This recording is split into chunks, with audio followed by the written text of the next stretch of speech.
करवा चौथ व्रत कथा। साहूकार के 7 बेटों और एक बेटी की करवा चौथ व्रत कथा। करवा माता की जय। श्री गणेशाय नमः। एक साहूकार के 7 लड़के और एक लड़की थी। एक बार कार्तिक मास की कृष्ण पक्ष की चतुर्थी तिथि को सेठानी सहित उसकी 7 बहुओं और बेटी ने भी करवा चौथ का व्रत रखा।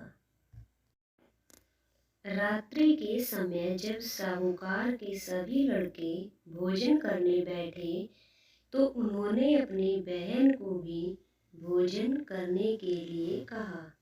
इस पर बहन ने कहा, भाई अभी चांद नहीं निकला है, चांद के निकलने पर उसे अर्घ देकर ही मैं आज भोजन करूंगी। साहूकार के बेटे अपनी बहन से बहुत प्रेम करते थे।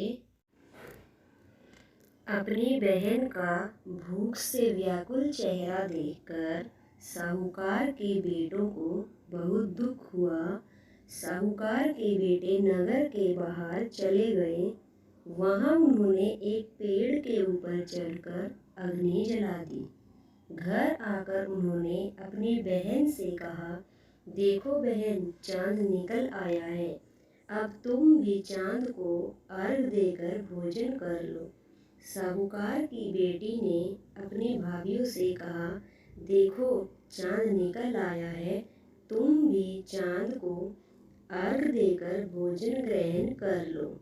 ननद की यह बात सुनकर उसकी भाभियों ने कहा, बहन अभी चांद नहीं निकला है, तुम्हारे भाई धोखे से अग्नि जलाकर उसके प्रकाश को चांद के रूप में तुम्हें दिखा रहे हैं। साहूकार की बेटी अपनी भाभियों की बात को अनसुना करते हुए भाइयों द्वारा दिखाए गए चांद को अर्घ देकर भोजन ग्रहण कर लिया।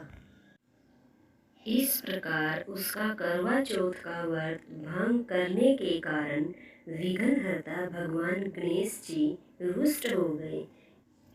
गणेश जी की रुष्टता के कारण उस लड़की का पति बीमार पड़ गया और घर में बचा हुआ सारा धन उसकी बीमारी में लग गया। साहूकार की बेटी को जब अपने किए हुए दोषों का पता लगा तो उसे बहुत पश्चाताप हुआ। उसने गणेश जी से क्षमा प्रार्थना की और फिर से विधि विधान पूर्वक चतुर्थी का व्रत शुरू कर दिया।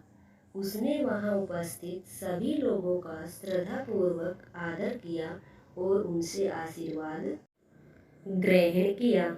इस प्रकार उस लड़की की श्रद्धा भक्ति को देखकर भगवान गणेश जी उस पर प्रसन्न हो गए और उसके पति को जीवन प्रदान किया। उसे सभी प्रकार के रोगों से मुक्त करके धन संपत्ति और वैभव से युक्त कर दिया।